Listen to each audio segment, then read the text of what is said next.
find out all sorts of little details and nuggets that I can then put into the game, and that changes it and that shifts and evolves. And sometimes that nugget has its own mechanism that needs to go in there. And then all of a sudden, wham, I'm getting a lot closer and a lot more interesting. And that's, I think, where the real genius is. It's finding things that you didn't intend to put in there, but they make their way in, and then you shift and evolve to match.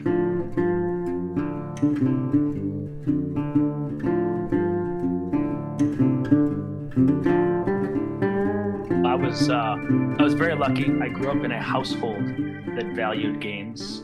My father was a hobby level board game before I was even born, so I was born into a collection that most people would envy.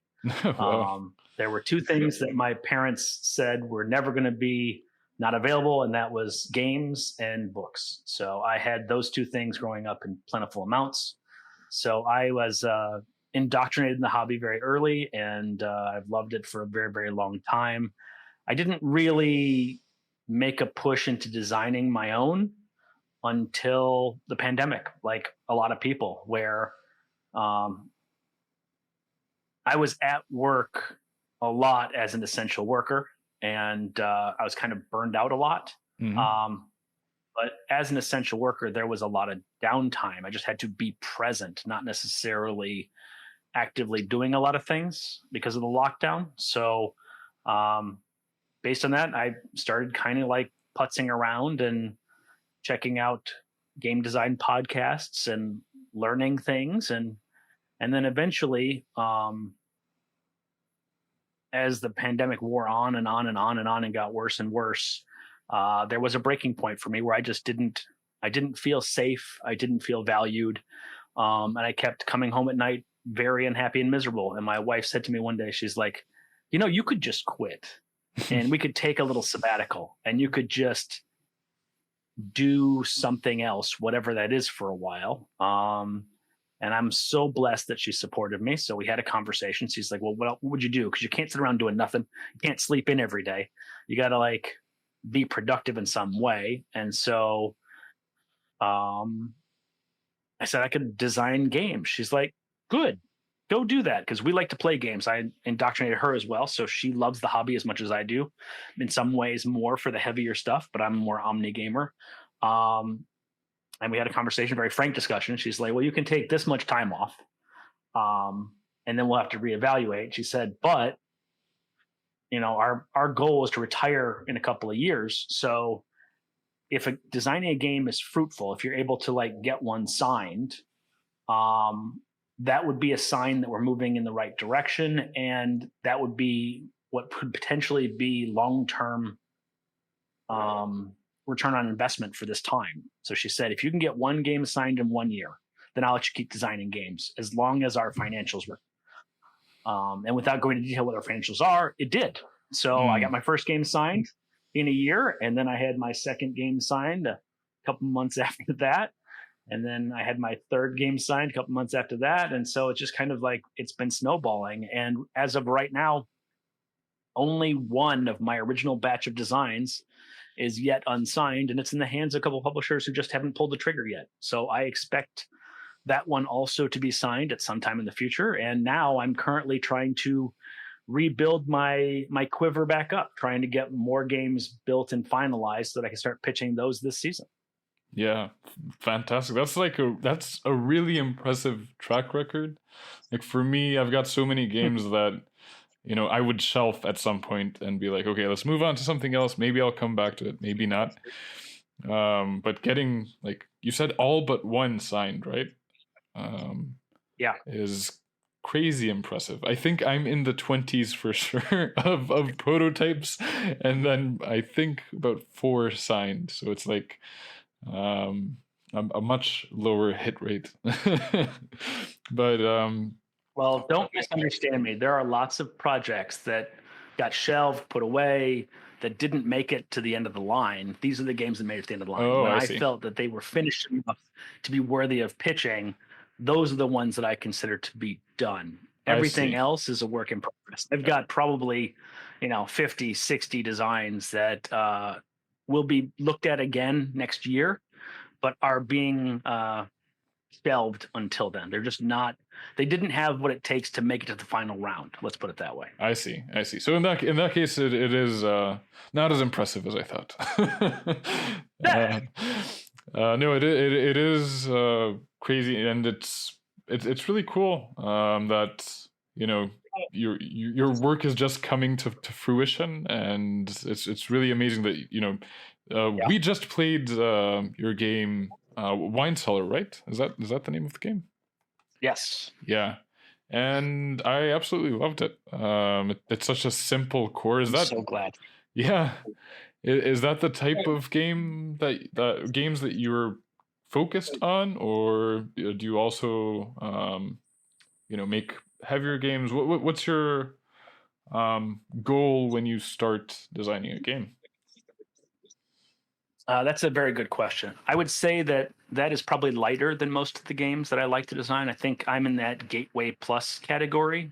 I do like a little bit of weight and a little bit of crunchiness, but also one of my goals is to try to be inclusive and bring people into the hobby. So, um, with my first design, that's the very first game I ever designed, I decided to go very light. Um, Not because I thought it was easier to go light, but I figured let's find one thing and pinpoint that. And so for me, in my previous life, I was a former sommelier, so a bit of a wine geek, Hmm. and I knew wine. And one of the things that is kind of a mystery to most people is how wine ages. They know it does. They know that some wines are better over time, and they know that some wines are not better over time, but they're not sure how any of that works. So for me, I kind of wanted to create a timeline of wine value. And once I started thinking about having a timeline and then each of the cards being a bottle with a individual timeline on it that kind of reflected the wine itself, the game started to kind of build itself on some level. And so then it was just refining the mechanisms and figuring things out and playtesting 100,000 times, trying to get it as polished as possible. And that's what came from it. But Yeah. I think the other games that will come out later, I think are heavier than this one. So I think I'm in that Gateway Plus category, if that answers your question. Yeah, totally does, and I love how clean the game is, and I love how like that's one of my favorite things is like with a simpler game or it's a game that focuses on one mechanic. It's like how clean Hmm. you can get those games, and the first thing I think I thought when you started showing me the game because I think the explanation of the game probably can be about 1 minute long. It is very easy Hmm. to understand, and I felt like I was playing Point Salad or something like that because I remember the first time I saw Point Salad. I almost didn't need an explanation. Like the game was self-explanatory, and I got a very similar. I feel like the experience with Wine Cellar was very similar for me, and I really love that. That's a huge compliment. Thank you very much. That's very kind of you to say. Yeah, yeah, and like you said, it's not necessarily easier to make simpler games. I would say that to me it feels quite difficult, for sure. How did the iterative process go for Wine Cellar? Um, it's easy to look back and say that it went smoothly when in fact it didn't. Just like our brains tend to cover up all of the messy parts and just think of the good times. But I literally play tested it at least 100 times, Yeah, and I'm probably somewhere in the 500 range, not just in full playtests, but now of demos and yeah, exhibitions and showing it off and then pitching and stuff like that and playing all these games. But this is the game that I'm very proud to say I'm not tired of. yeah, It's a very easy game for me to teach, which is very good too. I knew that during the process, and I'm still learning all this process, but I knew that the salesmanship side would mean that this game would be with me basically forever. So it better be something I loved, yeah. and I do. So I feel very blessed that I was able to form a game to my taste and have it be so well received. Yeah, yeah, and I love what you said that the brain covers up the messy parts. One thing for me, is my my friend Matt Ding, with who we designed we've designed several games, one of which is published. But one of the games we were working on a couple of years ago, I remember very clearly. We were getting it ready for a contest, and we were making it specifically for this contest. And about 2 weeks before the contest, I remember him saying, "Should we just give up on this one and just move on to something else because it's not working?" And I was like, "No, no, we need to, like, we're almost there." And it wasn't fun. I didn't believe myself, but I was like, "No, we need to do this. We've got 2 weeks. We need to get it ready for the contest." And we ended up winning that contest, and it was just sometimes you just need like one change. And but the thing is, I really love, this is a Jimmy Carr quote, the comedian Jimmy Carr. He says that creativity is kind of like driving in the fog. You know, you don't know Yeah. how you only see the next couple of feet in front of you, but you kind of have to trust that Right. there's road ahead. And I feel like with games, a lot of times you don't know how far you are from, getting that fun mechanic in there, and then just cleaning that up. I think that's actually a very appropriate quote for a lot of different reasons. And audience is probably thinking this already, but just like driving in the fog, you're probably going to hit things. But it's a matter of how hard you hit them and how quickly you can react to avoid them. Yeah. But yeah, I think also it's the determination to keep going that I think allows things to actually become fruitful. Mm. I think every one of my designs that is currently on the shelf, if I decided it was worth it to power through, um, could have been where Wine Cellar is. I think it could have been published. I just don't know what it would look like because Yeah. you can't possibly see. Okay, there's another version of this that I'd like to say differently. Is that I think all of the games that we design are a little bit like having a child, right? Like you can anticipate what they're going to grow up and turn into, but they're rarely going to turn into that thing. They're going to turn Yeah. into their own thing. They're going to grow and evolve and shift and form in ways you can't even anticipate. So you kind of have to embrace that and let it go the way it needs to go while also steering it away from things you don't like. Yeah. Yeah. Yeah. One of my struggles has always been working by myself. I just find it so much easier to work with other people. Not just because we can play test together, but also just talking things through and having that immediate feedback of Mm-hmm. another person. And I'm curious to hear what your process is like. Do you do co-designs, or is all of your projects kind of by yourself? Um, I absolutely do co-design. And uh, two out of well, three technically. Three out of my no, four. Four out of my top six games are co-designs. I only really have two all to myself. No, I guess I have three all to myself. So I got seven, I guess. Um, anyway, I got off a track. But yeah, I'd say half of them are co-designs. And I feel like enough of my prototypes currently too, a majority of those are co-designs as well, because I agree with you. I completely love the collaborative process. It gives me energy.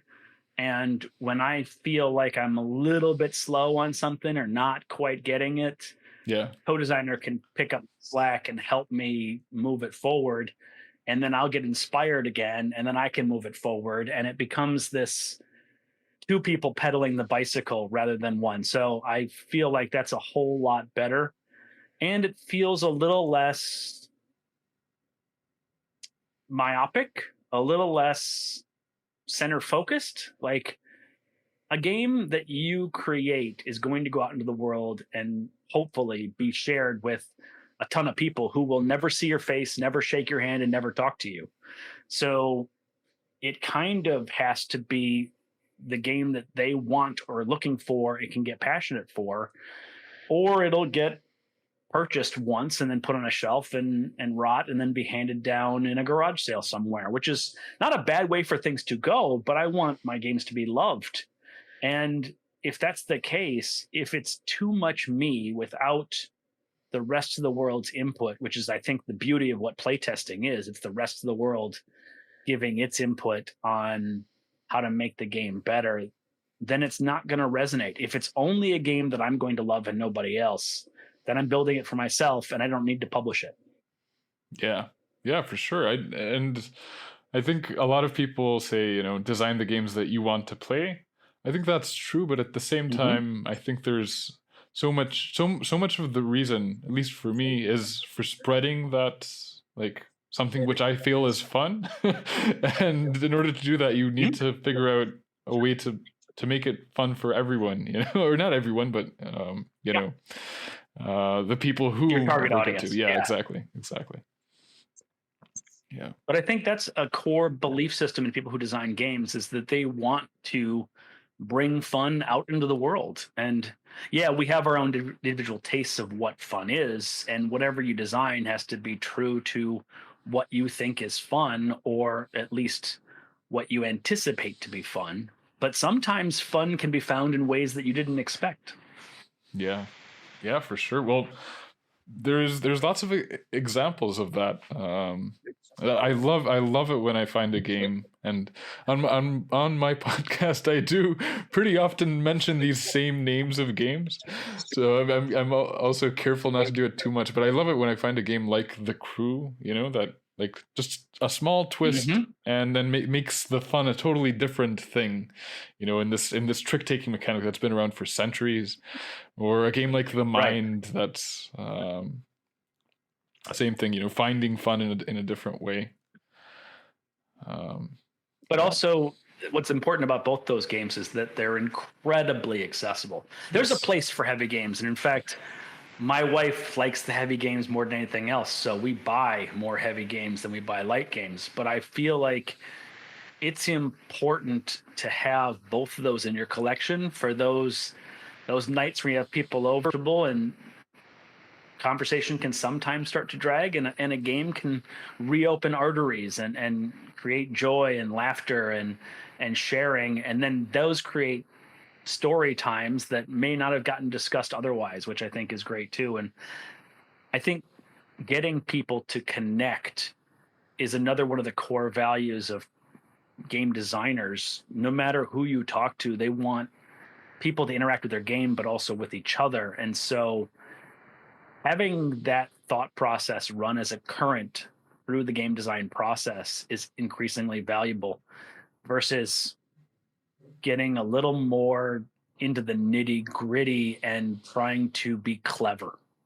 Yeah, for sure. Trying to be clever, I think, is to be avoided a lot of the time. No, I find cleverness to be very valuable. It just gets proven wrong more often than not. Yes, exactly. All my first designs, all my first prototypes, and my ideas are all grandiose. They have all these cool things going on. I figure all things out. Yeah. As soon as I actually craft the game to put on the table, in fact, I've had a couple playtests recently where I was so excited for the playtest, and I go to the playtest, and I literally just explain the game, and I'm showing the pieces, and I literally go, "Oh, that's not going to work. Yeah, that's not going to work. Crap! I already have things I got to fix. You know what, guys? Never mind. We're not going to play this game at all." Yeah. And how do you playtest? What's your playtesting process like? I'm a big believer in the if you playtest my thing, then I'll playtest your thing, and huge to people who play if you play four. Like, if there's four people playing my game, that's four of their games I'll be playtesting after mine. So you got to share the love, you got to give to get, and you can't go poor offering playtesting people's stuff. So I'm always kind of gathering future favors if I possibly can, and then trying to cash those in. It's a game in itself. It is. It totally is. But I'm also very lucky to have connected with a lot of people. And Discord was completely a big part of that. I got in when Discord was still pretty young. TTS was relatively young, and then the pandemic made all those things right in the forefront. And so I was able to kind of get in this new wave of people who were looking to connect with other designers, and my willingness to play test meant that I got to experience a ton of really cool games, and I got to learn firsthand from those designers before I've had to make those mistakes myself. So I feel very blessed in that. But I guess you ask how, I just go looking. I just Yeah, ask. and it's the majority of it is Um, online, right? yeah, Yeah, yeah. but you can look through Twitter, you can look through Facebook, you can look through That's right. any social media. If you even search the word playtest or game design, you'll find people, and then just reach out to them directly and be like, "Hey, that game sounds fun. When can I playtest it?" Yeah. And I don't know a single designer that wouldn't respond to that. Oh yeah, yeah, for sure. And you do learn. I agree with you, and I feel like I'm the same generation designer as you. So because I really got into it in Sounds like it. 2020, and most of my playtesting is done online. I guess before that there were one or two games where we printed everything, so all of the playtests were physical, but it was, to me, it was so much harder. Although I know older game designers or people who have been doing it for longer, they haven't gotten into tabletop simulator because they've, their workflow has been with physical prototypes. And a lot of people say it's slower on tabletop simulator, which I don't find true. For me, it's, well, a lot of games are actually faster, but yeah, for me, I feel like it makes the process so much easier, and it's like such a great thing for me that I can work with people, in America, in England, in New Zealand, in all these places, and we can still make games together, so I find that to be incredibly true as well. Now, I totally respect the old guard. I mean, really and truly, we stand on the shoulders of giants all the time. I don't have the ideas I have without the experience of playing all those previous games. But here's the thing about the old guard is that they have their ways of doing things, and learning any new technology is a pain in the butt. It is. If you walk in and the technology is there and you learn that as the first step, then that becomes your baseline. For the next guy who comes down the line now, they'll learn something else, and that'll be their baseline. And I find that there's no wrong way to do it as long as you're doing it. Because I find that in-person playtesting is maybe even more valuable than online playtesting, even though I get a wider audience with online playtesting. I get to see reactions. I get to see those pauses of either there's a smirk or a frown while they're pausing. Yeah. I get to see how often they look at their phones. I get to see how often they're distracted. I get to see all those moments that I don't get to see on TTS or Tabletop Simulator or, Tabletopia or anything like that. I get to see those in person, which is, I think, truly, really valuable as well. Also, playtesters will lie to you. And yeah, they do. They'll do it sometimes to be nice, and they'll do it sometimes because they're embarrassed. But if you're watching, you can see those things and they don't have to tell you. Yeah. And that only happens in physical playtesting. Also, with physical playtesting, the UX of the design of your game is really tested. How they hold the cards, how easy is it to read something, how easy is it to see it across the table. You can be extreme in your design in cool ways, and then the instant you actually print it out and hold it in your hands, it either works or it doesn't. And I think that's also a big part of game design that people have to learn, and you can only learn by experimentation and trying out and cutting and pasting, and I think that's a big deal too. Yeah, totally. I agree. To me, that's the place where I get all of that feedback is conventions, because I do take my games to conventions, and that a convention typically is like 2 days of playing the game all day, 2 or 3 days, or depending on which convention it is. But yeah, so here in the United States, we have protospiels and unpub events. Do you have something like that where you're at? Yeah, well, I'm not sure if it's exactly the same. What we have is basically we have one big festival and like a board game convention, and as part of it, they've got usually a prototype contest and a prototype area. But then there's also like smaller conventions where it's like you bring your own games, and Um, there also you can bring your prototypes in. Usually, pretty often, I'll speak with organizers and I'll let them know that I've got some prototypes, and they'll make an event out of it. Um, so yeah, Oh, that's great. yeah. How do you go about pitching your games? Um, I was very lucky to be part of the tabletop mentorship program. I have now been part of it for 3 years now. My first year, I had an incredible mentor in Daryl Andrews, a previous Oh, guest of yours. of course, yeah. And then I had Alex Yeager from Amigo Games as my mentor then as well. And I have also since mentored, and I can't wait to go to this program again next year or this year and get to do it again because I think it's a phenomenal program. So anybody out there who's a budding game designer, look for that because that I think has tremendously moved me forward. But when Daryl Andrews was my mentor and this game was ready to go, it was the one I showed to him. Um, and once he saw it and saw its potential, I had the best 15-minute conversation with him I've ever had with anybody in my entire life. Because he literally said, all right, let's take a list of publishers and let's see who'd be a fit and why. And he literally went down the list and said, this one, no. This one, no. This one, yes. And here's why. This one, yes. And here's why.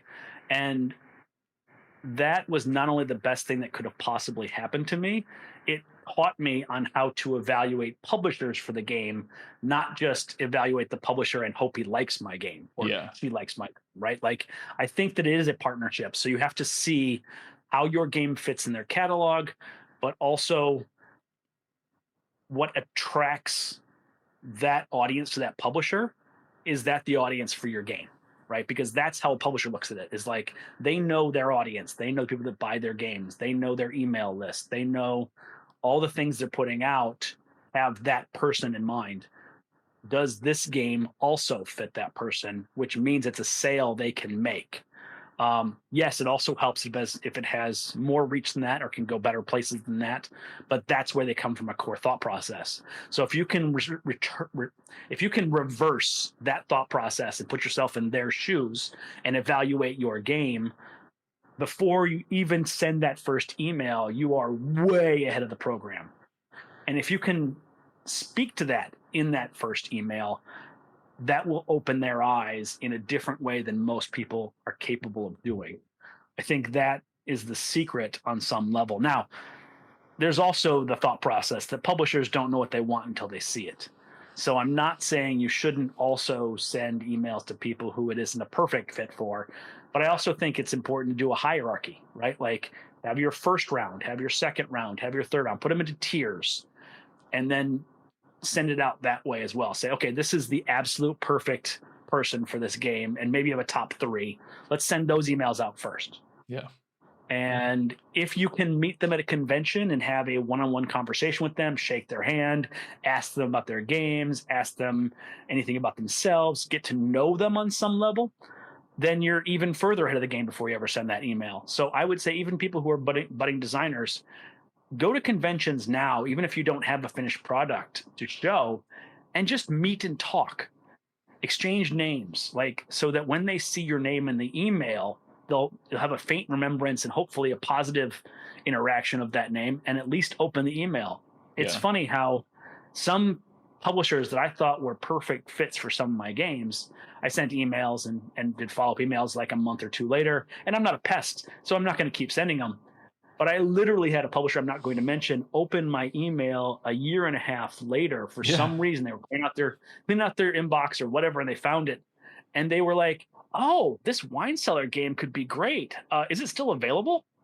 No, that one was signed a year ago. So Yeah. like it's just one of those things where like I didn't say it rudely, but it was one of those things where like, sorry, you missed the boat. But because of that, we had a nice conversation and I showed him the things that I have currently going on. And so even if it's not the right moment when you send it, that can still be a connection you make later on that could lead to other things.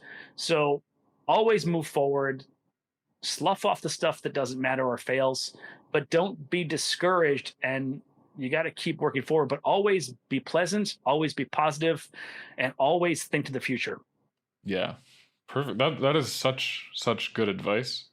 I find a lot of people when they make their first game, especially, they'll just go down the list and start emailing or, and I think learning about the publisher is one thing, but also, kind of looking at it from their perspective.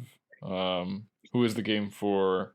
Why is this a good fit? Mm-hmm. And um, making sure that you know you've chosen a good partnership. Like you said, it's a two-way partnership. But Well, if you also, don't, it's a failure on both sides, right? If that's they right. if they buy your game, if they sign your game, fit their audience, then they're creating a game that's not going to sell to their target audience. And if it doesn't sell to their target audience, it's not going to sell in general, because those target audience, the people who are going to be the champions for that game, and if you don't get a good batch of champions from that publisher's audience, then it tends to just die on the vine. Yeah, yeah, for sure. But also what you said about conventions and going to conventions, even just meeting people, even if they're not going to be your publisher, sometimes it's so Right. useful. From knowing them, you might find somebody else, and that's happened to me so many times. It's not Oh God, yes. it's not coincidence. It's the more people you know, the easier it is for you to say, hey, my friends got this game, and you know what? I think that game would be a great marriage for this publisher. It'd be a great sign for this publisher. And Yeah. that's happened to me multiple times. And it just feels good to help out when you see something like that. Um, I'll double that statement by saying not only is it good karma, um, but every person you talk to knows people and has friends. And the industry is small enough that it's not just who you know, it's who likes you, right? yeah, Like, and I don't say this in a way to be like, oh, I have to be on and likable all the time. No, it should be authentic, but be pleasant and be positive to be around and provide good energy. And if you can't, you know, showcase value in just being around, then go ahead and volunteer. Go ahead and jump in and say, hey, you need help with the booth? I can be a booth worker, or I can play test your game, or, you know, I can be a champion on your behalf. Go to publishers that you really like the games of and start being a champion for them in their games. You can go on social media, you can post, you know, don't have to turn into a content creator, but you can post a post that, hey, I really like this game and here's why, and you should go check it out or whatever. Not go ahead and just be a champion for whatever you like, and then that will resonate with people and they will appreciate you, and then that appreciation can lead to a downriver connection that you could never anticipate. for sure, sure. And I've gotten that so many times, like when. And I also always notice when I see the same name come up as commenting on maybe a post that I made, Mm-hmm. or even doing the little heart thing on Facebook. And it's also happened to me. I remember early on with Ben Downton, he's the publisher of 99 Ninja. Um, Mm-hmm. he said to me early on, he was like, hey, thanks for commenting on all those posts, because it was his first game and I played it. I really liked the game, and just whenever I saw it, I was like, hey, I played this game and I enjoyed it. And I'm like, it's just I want other people to try out your game because I think it's a good game. And then we ended up like 2 years later making a game together, so that was I love that kind of story. I think that's so cool. Also, here's the funny thing about this. We are game designers and we put our beings out in the world, and we put our version of fun out in the world. But so often we don't hear that feedback. We don't get that loop. We don't get the return that somebody really enjoys our game unless we're physically around to do it. So I also try to make it a point that when I play something I like or I really enjoy, I try to reach out to that designer and just say, hey, I enjoyed your thing. Thank you for making it. And I don't do that as frequently as I even want to, but I think that's a great thing to do, and it'll make people's day. And then that's also a way to be pleasant and be liked and be well received. And then next thing you know, you're friends with that person, which is amazing. Yeah, yeah. So such a big part of um, just doing well is community, and that's what you need in a community is to, or in, in order to do your part in a community, being pleasant and all those common sense sort Mhm. of things help out a lot. um, Absolutely. yeah. Um, what are some of your like dream games? So things that you want to make into in the future. Oh, wow. That is a big question. Obviously, I have the things I'm working on right now, and I think that's enough for me. And I can't really talk too much about the stuff that I have going on because it's going to evolve into something else. Yeah. Um, but I think if there's something you want to make, go ahead and make it. Start Yeah. with whatever you can, playtest that, and see where it goes. Uh, but I also know what my limitations are, right? Like, I'm not going to make a Terraforming Mars. I'm not going to make a Vidal Lacerda game. I don't have that kind of weight in me. Mm. Uh, I Yeah, but think I can at best get to medium on the scale, and I'm okay with that. yeah, well, you said that you don't play those types of games, right? Your wife plays more of them, so it's um Oh no, it but I play with her. I'm okay. her only.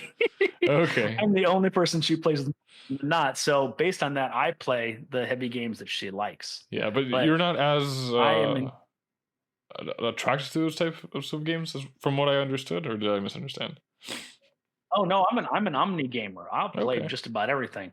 I definitely like to play and test, not only from an analytical brain of a game designer to see how things work, but also for future inspiration. You never know where a piece from this game hits a piece from that game, and then the other idea that I had now evolves and shifts and becomes better for having tested those things.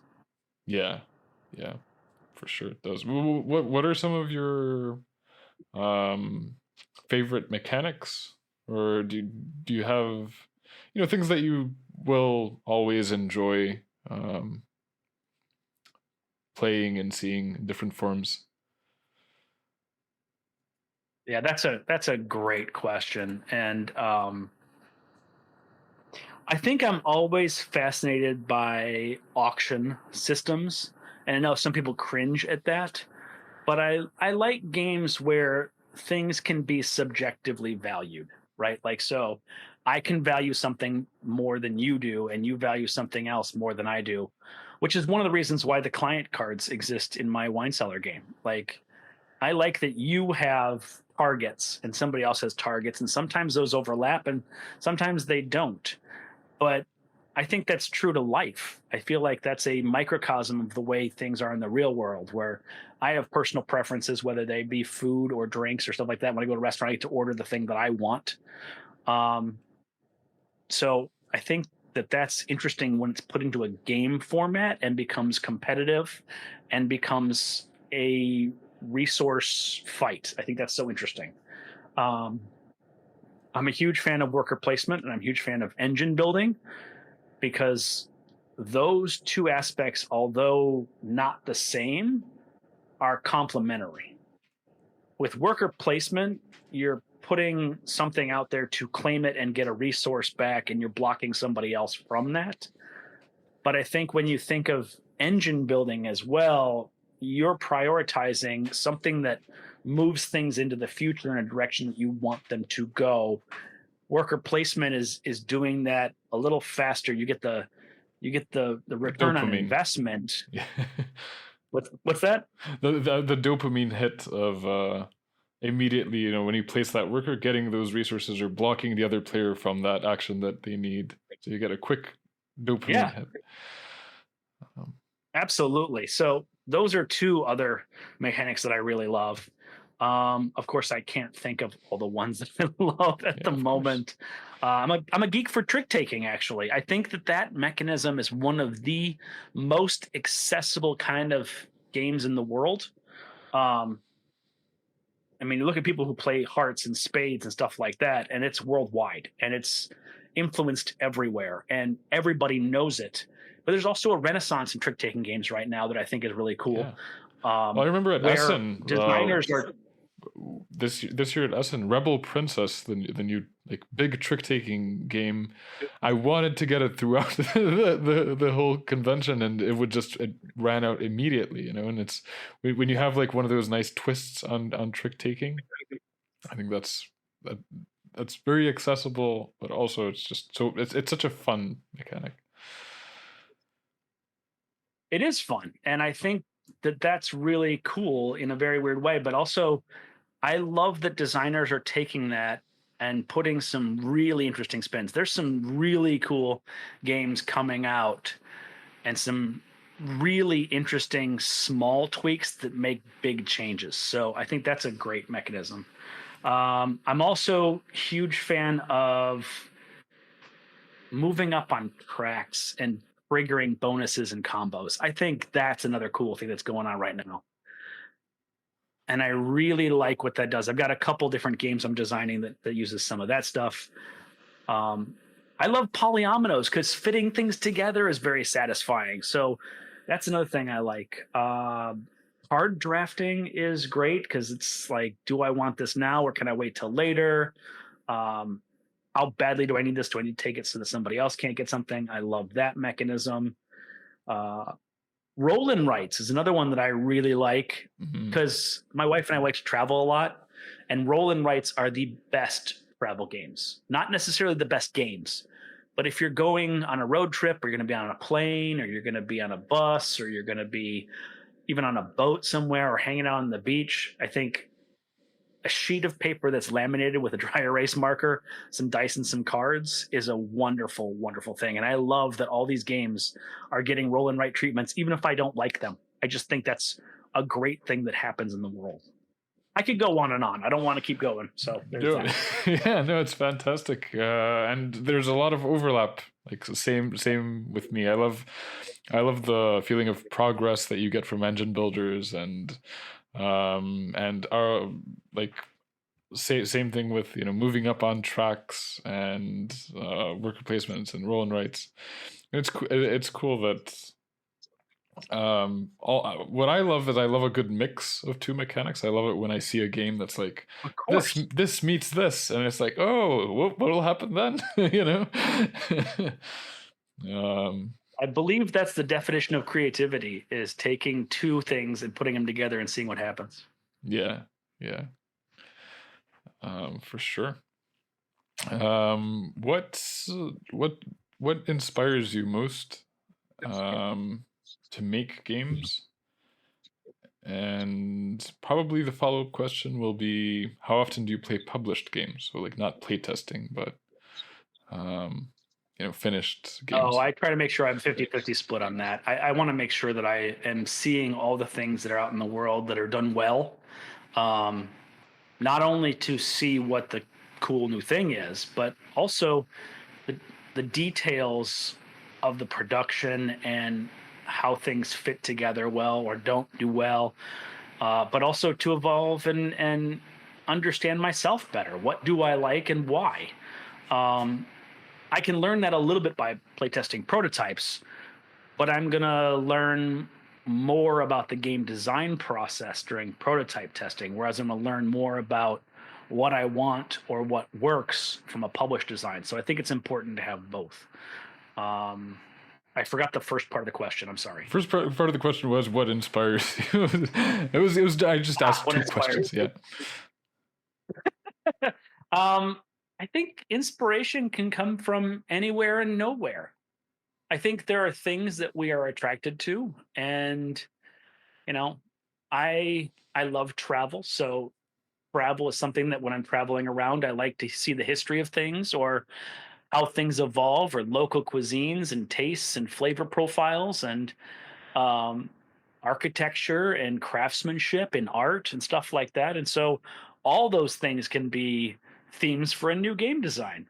Um, I just think a curiosity of the world and learning, exploring, and going down rabbit holes on the internet is another great way to. Sometimes I think of a mechanism and I think, what is the theme that should go with that mechanism. And other times I'll think of the theme and go, well, what mechanism works best for the theme? And then kind of get that idea, kind of build a prototype, and then I'll go do research on that theme and find out all sorts of little details and nuggets that I can then put into the game, and that changes it and that shifts and evolves. And sometimes that nugget has its own mechanism that needs to go in there, and then all of a sudden, wham! I'm getting a lot closer and a lot more interesting. And that's, I think, where the real genius is. It's finding things that you didn't intend to put in there, but they make their way in, and then you shift and evolve to match. Mm, yeah. And in working with 25th Century Games on the on Wine Cellar, how was the game completely finished? Did they do any development on it? Did you work together on kind of finishing it as a product? What was that process like? I was very lucky. He liked the game as is, so there was no development or changes except for minor tweaks. One of the things the game had was the client cards weren't individual cards; they were the on the bottom of every bottle. So the card you had left over dictated what your client was. And although I love that mechanism, I think that was brilliant. It added a level of brain fog slash complexity to new players that was not necessary, right? So as I got down to my final three cards, that's generally when I picked whatever card I wanted to be my client. Maybe I made that choice in the second or third round if I took two of the same bottle in a row or something like that. And he was absolutely right to take that out. He said, "What if we just had cards that Hmm. had your client values on it, and then you saw it at the very beginning, and that dictated your play throughout the game, rather than halfway through trying to figure out what your end game would look like." And the game automatically became more accessible, and it was a better game. So I'm very thankful for that. Outside of that, there wasn't a lot. We added more cards to do more countries and more people. We had a conversation, and it was originally only a two-player game, and then we moved it up to four, and then we moved it up to six, and then I had the idea we could move it up to eight, and he's like, "Yeah, let's do that." So now it's an eight-person game because there's not enough eight-player games out there. It's There's not a lot, just no. not. So now I realize that if you have a board game night and eight people show up, you're probably going to break up into two sets of four, and I don't blame you for that. But there are some circumstances where it's not advantageous to split the group up. And I think that having a group game where everybody can participate is a really cool thing. And once you cross six, almost every game is a party game. Yeah, yeah. And how does the game actually change at 8? I've only played it with you at 2. Sure. How does that affect like So playtime and obviously, yeah, the play time is about the same because you're doing all the same things. It's still simultaneous bidding, it's still flipping over and drafting. It's just there are more prizes to choose from and more competition for those prizes. So in an eight-player game, you have eight cards being flipped over, and then you literally go around the table and be like, "Okay, you get to draft first, then you draft second, then you draft third, and you draft fourth," and then that person, takes what you want right in front of you. Of course, that's how that works, but yeah, that's also part of the fun too, right? And so you get more choices, but it doesn't expand the time frame. It's still a 20 to 30-minute game, maybe a little longer if you have a person with AP that has to make the decision a little longer, but it doesn't usually take that long. yeah. No, it's fantastic. I love a game with like a static playtime, where it's not affected that much by player count, and I feel also I like it's a I'd call it. There's definitely a set collection in the game. Also, it's Hmm. it's a bidding game, but it's like you said, it's Hmm. not quite party. It's more um, how would you what would you call it? I'm not sure there's an easy definition for it, except that it's accessible and easy to pick up and play. I think a good solid party game is either laughing with or at somebody. And it's usually based on not incompetence, but based on struggling to do a funny thing, whether it's drawing something or dancing with your finger on your nose and another one in the air, and you're trying to draw a penguin in the air. Like that's what a party game to me is. Sometimes it's voting, sometimes it's stuff like that. This is not that. This is actually like not a serious card game, but it's a card game. It's a game about being tactical and a little bit, anticipatory of somebody else's needs while still being quick. And I don't think there's a lot of those in large player formats. Yeah, absolutely. So the last question for you is, what would your advice be for somebody who is brand new to wants to make a board game, wants to start making their first board game? Well, I think I've given a lot of advice already You so have, far, but like the big I would thing, say maybe the number one, the number one is just do it. Like literally, I don't care what your idea is, just make it. Get out some paper, get out some cards, and take a deck of cards and draw on top of them, especially when it's ratty and beaten up that you don't care about. That's great. Get some dice. Um, I don't remember where I learned this trick, but actually, if you Google it, you can find out. But there's a specific size die that if you go and buy at an office supply store labels, like address label sizes, you can write down 3 sides of your die on the address label and then stick that on your die, and it wraps around to half the die. And you can do that a second time and do the other half, kind of like a baseball, and you can have a custom die. Super easy, super simple, very cool thing to do. And just the act of prototyping things, you will learn so much. And then go ahead and be a person who reaches out to playtest people's games. Not only you learn from that, but you'll make connections, like I said before, and just go and do it. Go be part of the world. Go ahead and put yourself out there. And I don't think there's a possible way you can regret it. I think no matter what happens, whether it's positive feedback, negative feedback, whatever, you will grow in some way that you won't regret. Yeah, for sure, fantastic. And I learned something. I hadn't heard of and I hadn't even thought of the office labels. And so many times I've been like, oh, now I need custom dice. What do I do? And I hadn't quite figured it out. I know I've just sabotaged other games' dice and then cut out stickers individually. But yeah, that's a very cool trick. Sure. So, thank you. I mean, that specifically worked for 6-sided dice. I mean, obviously you should work with other types of dice besides that, but for 6-sided dice, it's the easiest thing you could possibly do. Yeah.